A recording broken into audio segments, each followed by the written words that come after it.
আঘোণৰ পথাৰত সোণগুটি চপোৱাত ব্যস্ত গয়া।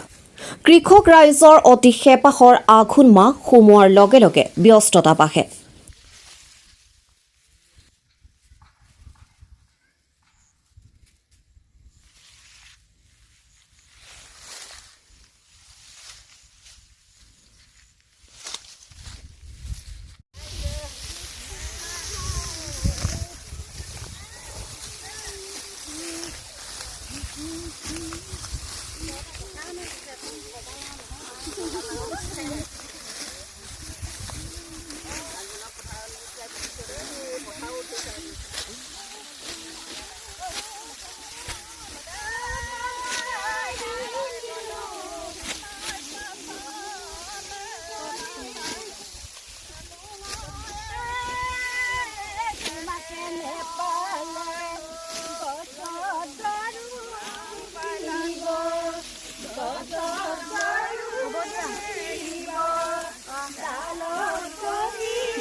আঘোণ গয়া ৰাইজৰ অধীৰ অপেক্ষাৰ অন্ত পৰাৰ সময়।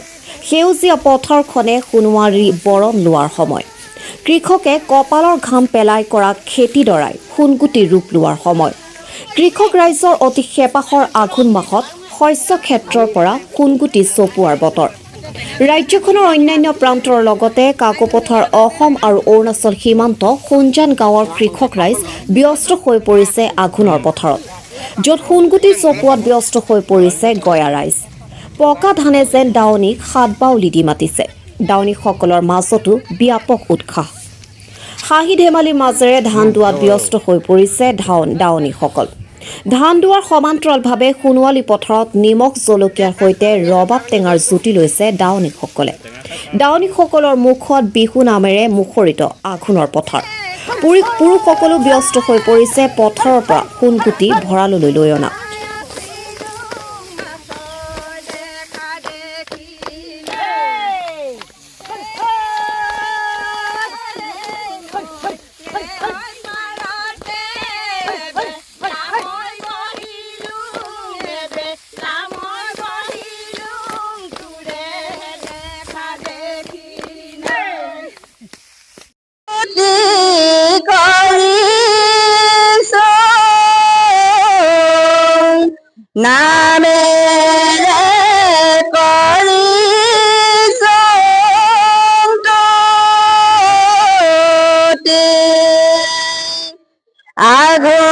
আঘোণৰ পথাৰত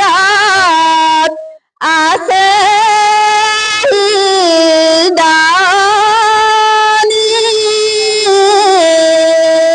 হাতত সোণোৱালী দাৱনী। লক্ষ্মী আই সভাতে আছে হৰণী,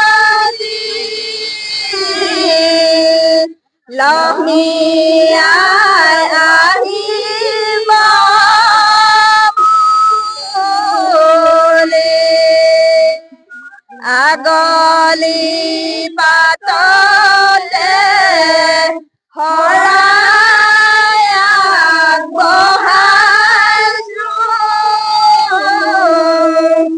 আহাহে লক্ষ্মী আই,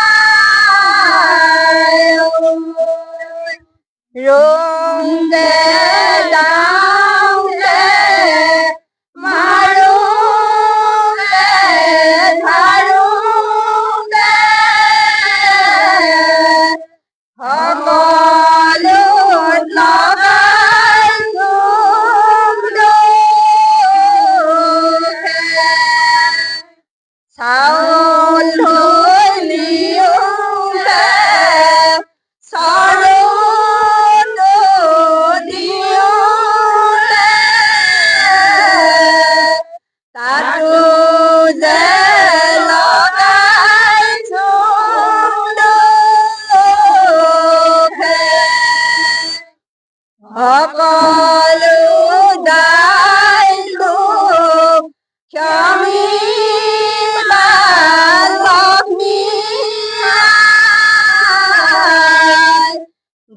দিয়া চৰণতে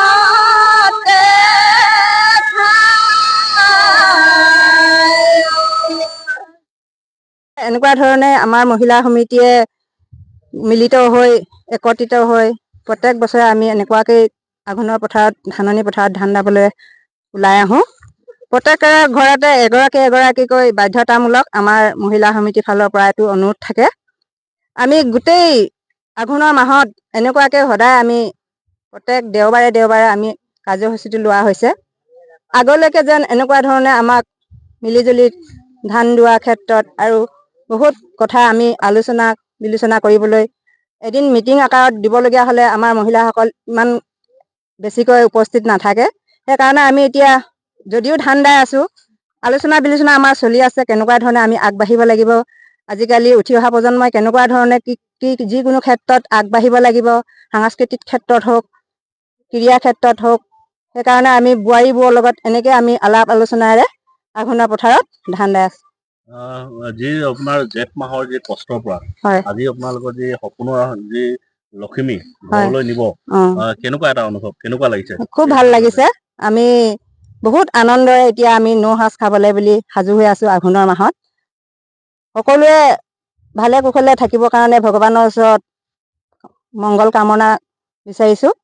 আমাকো মিলাই জলাই আগলৈকে এনেকেই যেন সকলো লগতে লৈ ফুৰাব আৰু উঠি অহা প্ৰজন্মক আমি দেখুৱাই দিছোঁ যে আপোনালোকে এনেকুৱা ধৰণে আগলৈকে মিলি জুলি গাঁওখন আগবঢ়াই নিবলৈ বুলি অনুৰোধ থাকিল। গান গাম কৈছে।